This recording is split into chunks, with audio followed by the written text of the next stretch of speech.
రాష్ట్రంలో తుది విడత పంచాయతీ ఎన్నికల పోలింగ్ కొనసాగుతోంది. ఉదయం నుంచి ప్రశాంతంగా పోలింగ్ నడుస్తోంది. పొద్దటి నుంచే పోలింగ్ కేంద్రాలకు తరలిస్తున్న పల్లె ప్రజలు ఓటు హక్కు వినియోగించుకుంటున్నారు. అయితే తుది విడత పోరులో 3752 సర్పంచ్ స్థానాలకు గాను 12652 మంది అభ్యర్థులు బరిలో నిలిచారు. ఇటు 36483 పోలింగ్ స్టేషన్లను కూడా ఎన్నికల అధికారులు ఏర్పాటు చేశారు.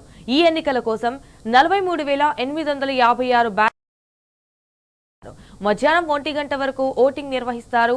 2 గంటలకు కౌంటింగ్ ప్రారంభమవుతుంది. సర్పంచ్, వార్డు మెంబర్ల ఓట్ల లెక్కింపు పూర్తయ్యాక ఉప సర్పంచ్ ఎన్నిక జరుగుతుంది.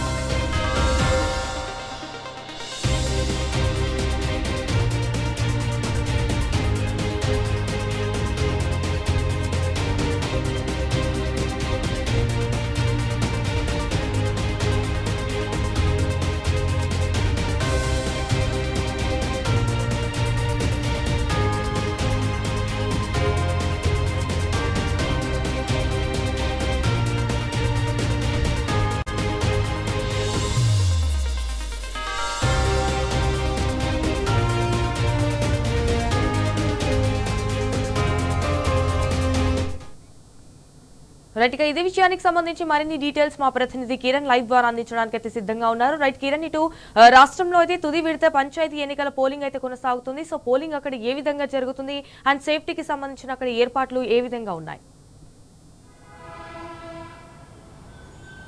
మొత్తంగా రాష్ట్ర వ్యాప్తంగా 3 విడతల్లో నిర్వహించాల్సినటువంటి పంచాయతీ ఎన్నికల పోలింగ్ ఈ రోజుతో ముగిసింది. మొత్తంగా ఎన్నికలకు సంబంధించినటువంటి అంశంలో ఈ రోజు తుది విడత పోలింగ్ అనేది రాష్ట్ర వ్యాప్తంగా జరుగుతుంది. అయితే 4000 గ్రామ పంచాయతీల్లో ఉన్నటువంటి పోలింగ్ ఏదైతే ఉందో ప్రస్తుతం 4157 గ్రామ పంచాయతీల్లో ఈ పోలింగ్ అనేది జరుగుతుంది. 394 గ్రామ పంచాయతీలు ప్రస్తుతం ఏకగ్రీవమయ్యాయి. అందులో భాగంగా 3752 గ్రామ పంచాయతీలకు ఈ రోజు పోలింగ్ జరుగుతుంది. ఒక 11 గ్రామ పంచాయతీల్లో నామినేషన్లు దాఖలు కాలేదు. మరొక 2 గ్రామ పంచాయతీల్లో స్టే విధించడం జరిగింది. మొత్తంగా 53,06,401 మంది ఓటర్లో భాగంగాను 26,18,61 పురుష ఓటర్లు, 27,04,394 మంది మహిళా ఓటర్లు ఉన్నారు. ఇందులో 36,483 పోలింగ్ కేంద్రాలను ఏర్పాటు చేశారు. తుది విడత ఎన్నికలకు సంబంధించి ఉదయం 7 గంటల నుంచి మధ్యాహ్నం 1 గంట వరకు ఈ పోలింగ్ అనేది కొనసాగుతుంది. అంతేకాకుండా మధ్యాహ్నం 2 గంటల నుంచి కౌంటింగ్ అనేది ప్రారంభమవుతుంది. ఈ రోజు ఉప సర్పంచ్ ఎన్నిక కూడా ఉంటుంది. పూర్తి స్థాయిలో 3 విడతల్లో నిర్వహించాల్సినటువంటి పోలింగ్ ఏదైతే ఉందో ఈ 3 విడతల పోలింగ్ కూడా ఈ రోజుతో ముగిసేటువంటి అవకాశాలు అయితే మనకు స్పష్టంగా కనిపిస్తా ఉన్నాయి. ఈ నేపథ్యంలోనే రాష్ట్ర ఎన్నికల సంఘం కూడా ఎక్కడ కూడా చిన్న అవాంఛనీయ ఘటన చోటు చేసుకోకుండా ఉండేందుకు ఏర్పాట్లు చేసినటువంటి పరిస్థితులు బీఆర్ఎస్ తన హవా కొనసాగించింది. 3వ విడతలకు కూడా ఖచ్చితంగా కారు పార్టీకి ఓటేస్తారంటూ కూడా ఊహాగానాలు అయితే పెద్ద ఎత్తున వినిపిస్తా ఉన్నాయి. పెద్ద ఎత్తున అటు ఓటర్ల నుంచి కూడా అదే మాదిరిగా రెస్పాన్స్ అయితే వస్తుంది. ఇప్పటికే 2 విడతల్లో నిర్వహించినటువంటి ఎన్నికల్లో కూడా అత్యధిక స్థానాల్లో బీఆర్ఎస్ పార్టీ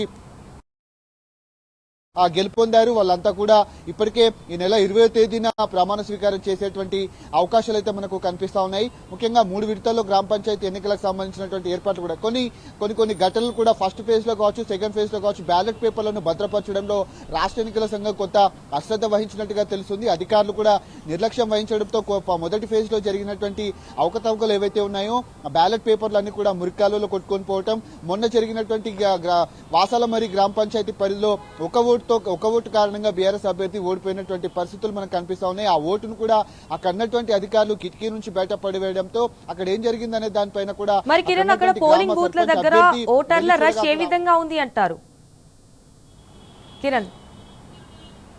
ఖచ్చితంగా రాష్ట్ర వ్యాప్తంగా ఉదయం నుంచి కూడా పోలింగ్ కేంద్రాల వద్ద క్యూ కొనసాగుతుంది. ఈ ఏదైతే ప్రధానంగా 1 గంట లోపు ఉన్నటువంటి వాళ్ళకు కూడా అందరికీ కూడా అవకాశం కల్పించి పెద్ద మొత్తంలో ఈసారి గ్రామ పంచాయతీల ఓట్లకు వెళ్లేందుకు కూడా నగరవాసులంతా కూడా క్యూ కట్టినటువంటి పరిస్థితులు అయితే కనిపిస్తా ఉన్నాయి. ఉదయం నుంచి కూడా కొంత చలిక దాదాపు 1 గంట పాటు పోలింగ్ అనేది కొనసాగింది. కానీ కొంత ఉదయం 8-9 గంటల ప్రాంతం నుంచి అయితే ఓటర్లు బారు తీరినటువంటి పరిస్థితులు మనకు రాష్ట్ర వ్యాప్తంగా కనిపిస్తా ఉన్నాయి. ఈ నేపథ్యంలోనే పోలింగ్ అంతా కూడా చాలా ప్రశాంతంగానే కొనసాగుతోంది. All right, Kiran, thank you for the live updates.